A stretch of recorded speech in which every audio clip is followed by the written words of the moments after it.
आएगी, लेकिन जो परिस्थितियां हैं इस पे कहीं दो राय नहीं है कि जब भी हम तीसरे मोर्चे की बात करते हैं तो जो अब तक सरकारें बनी हैं उनके अस्थायित्व को लेकर के सवाल उठे हैं जी। तो एक बड़ा सवाल अभी यहां ये है कि जो एनडीए की हैसियत है देश में, यूपीए की का एक राष्ट्रीय स्तर पर जो एक व्यापक जो उनकी भागीदारी है, और तीसरी अगर किसी मोर्चे की चर्चा हम कर पाते हैं तो वो कहीं ना कहीं वह मोर्चा आज भी है, उसके इर्द गिर्द कुछ पोलराइजेशन हो सकता है पॉलिटिकल फोर्सेज का। लेकिन इन तीनों मोर्चे के साथ साथ एक बड़ा सवाल आज देश में है, और उस सवाल की शुरुआत दिल्ली के विकास को लेकर के, दिल्ली में विकास को लेकर के जो बिहार की रैली हुई है नीतीश कुमार जी ने, जो संसाधनों के असमान वितरण से देश के कई राज्यों में जो असंतोष बढ़ा है और उन राज्यों में जो विकास की संभावनाएं लगातार क्षीण होती गई हैं, और पहले पंचवर्षीय योजना से लेकर के 11वीं पंचवर्षीय योजनाओं में जो उनके साथ बेईमानियां होती रही हैं, उनको लेकर के जो परेशानियां हैं और आज देश के सामने जो चुनौतियां हैं, उनमें इन राज्यों की भूमिका, विकास दर को देश के बनाए रखने में उनकी भूमिका क्या हो, ये सवाल भी अहम भूमिका अदा करेंगे। अभी बहुत कुछ भविष्य के गर्भ में है, लेकिन ये पहली बार देश की राजनीति में हो रहा है कि विकास के मॉडल पर हम बहस कर रहे हैं। विकास कैसा हो, विकास सभी तबकों का हो, सभी जिलों का हो, सब तक विकास पहुंचे। और ये एक बड़ी चुनौती इसलिए भी है कि आज जो वैश्वीकरण का जो असर है और जिस तरह से मंदी को लेकर के जो भय है हमारे अंदर, उसमें विकास दर को बनाए रखना राष्ट्र के समक्ष एक चुनौती है। और कमजोर राज्यों की जो लंबी पाथ है वो कहीं न कहीं संशय पैदा करती है कि देश आगे इस विकास दर को कायम रख पाएगा कि नहीं। बिल्कुल, ये अपने आप में बड़ा सवाल है क्योंकि ज्यादातर मुद्दे चुनावी होते हैं, लेकिन इस बार जो राजनीतिक पार्टियां विकास की बात ज्यादा कर रही हैं और कहीं ना कहीं वो अपने अपने उदाहरण भी पेश कर रही हैं कि जहां जहां हमारी सरकार है वहां का विकास देखिए और उसके बाद हमें चुनकर भेजिए। रुकेंगे यहां पर कुछ पलों के लिए, वापस आएंगे तो चर्चा इसी मुद्दे पर।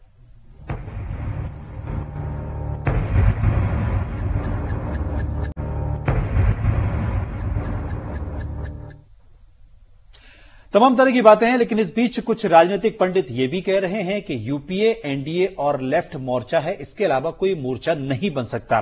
क्या यह सच है? अवधेश जी, अगर इस तरह की बातें की जाती है, क्योंकि हमारे सामने 1977 का उदाहरण है, 1989 का उदाहरण है, 90 का है और 96 का उदाहरण है, तो तमाम इन बातों के साथ यह भी देखा गया है कि जब भी बिना बीजेपी, बिना कांग्रेस के सरकार बनती है तो अपना कार्यकाल पूरा नहीं कर पाती, जबकि अगर किसी देश का विकास चाहिए तो कम से कम आपको स्थायी सरकार चाहिए।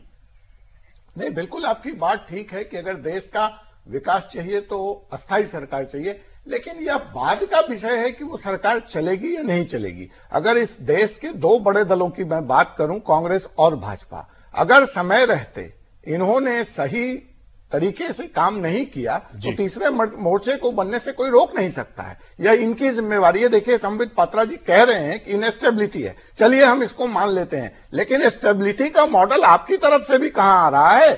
आपके पार्टनर कौन से बड़े हैं, अलायंस पार्टनर?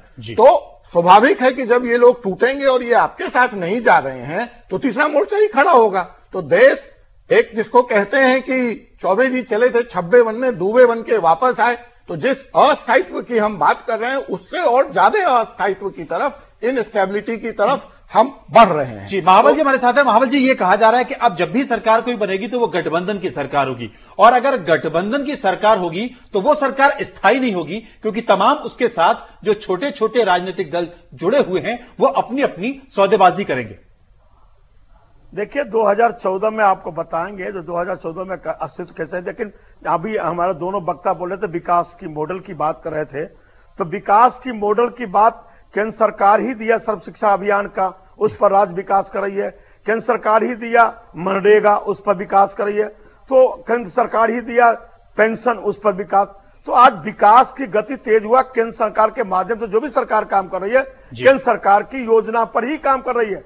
बाकी रहा जो अस्तित्व की बात है, तो 2014 में कांग्रेस सरकार बनाएगी, इसमें दो यूपीए की गवर्नमेंट बनेगी, उसमें दो मत नहीं है। क्योंकि धर्म, एक तरफ मुलायम भी बात कर रहे हैं, मुलायम सिंह जी भी, जो धर्म निरपेक्ष राज्य बनेगा, सरकार बनेगी, एक तरफ और दूसरी पार्टी कर रही है। तो धर्म निरपेक्ष तभी हो सकता है ना जब एनडीए को छोड़ करके यूपीए में रहेंगे। तो ये निश्चित तौर पर यूपीए की सरकार बनेगी, इसमें दो मत नहीं है। 2014 हमारा है। जी, राजीव जी कुछ कहना चाहते हैं? जी राजीव जी।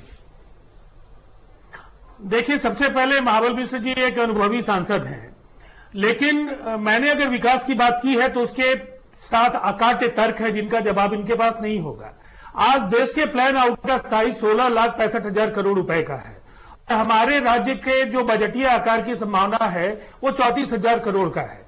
हम जो देश के प्लान आउटले का 2.5% से भी कम है और देश की आबादी में हम 8.5% हैं।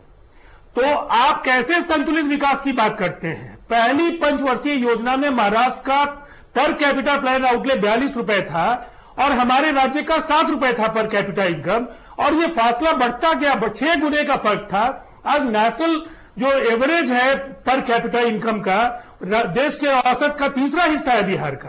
तो हमारे जैसे राज्यों की पीड़ा को इन सपाट बयानों से आप एड्रेस नहीं कर सकते। इन समस्याओं को समझने की जरूरत है। आपकी बात अगर आप सर्व शिक्षा अभियान की बात कीजिएगा तो 10,000 करोड़ रुपए आपके पास पड़े हुए हैं, बिहार को नहीं दिए। इस बात से सहमत हूं।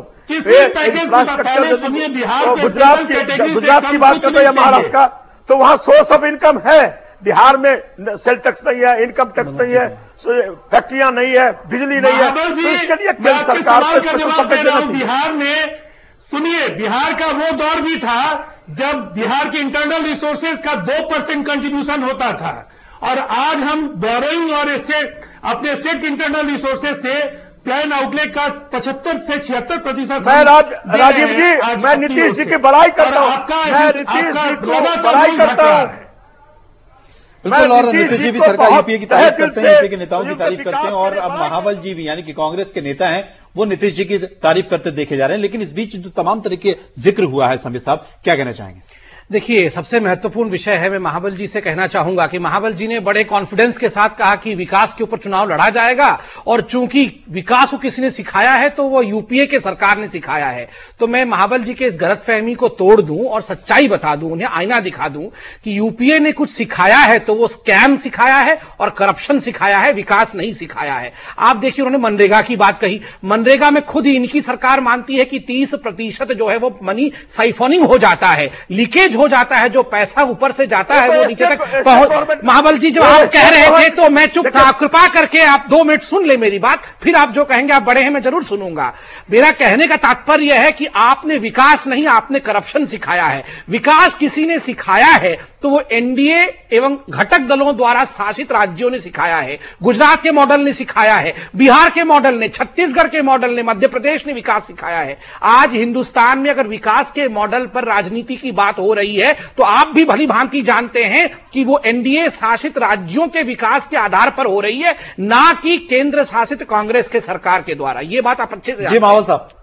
तो दिल्ली पर भी नजर डालिएगा, श्रीमती शीला दीक्षित की सरकार पर भी नजर डालिएगा। तो नहीं, वो जो नजर डालना है वो हमने नजर डाल लिया है। मैं आपको एक आंकड़े के साथ बता दूं कि भारतवर्ष का ग्रोथ रेट मात्र 5.2% है। किसी पे नजर डालने की आवश्यकता नहीं है। इस बीच समाजवादी पार्टी के नेता सीपी रॉय साहब हमारे साथ जुड़ गए हैं। रॉय साहब, ये कहा जा रहा है कि तीसरे मोर्चे की सरकार होगी, उस मोर्चे की अगुवाई समाजवादी पार्टी करेगी, मुलायम सिंह करेंगे, और यही कारण है कि एनडीए की भी तारीफ की जा रही है। ये कहा जा रहा है यानी कि जिस सरकार के साथ फिलहाल आप हैं, उन्हें सपोर्ट कर रहे हैं, उनके बारे में, यूपीए के बारे में कहा जा रहा है कि एनडीए का कार्यकाल ज्यादा अच्छा था, उसकी सरकार ज्यादा अच्छी थी। ये संकेत किस तरह के हैं?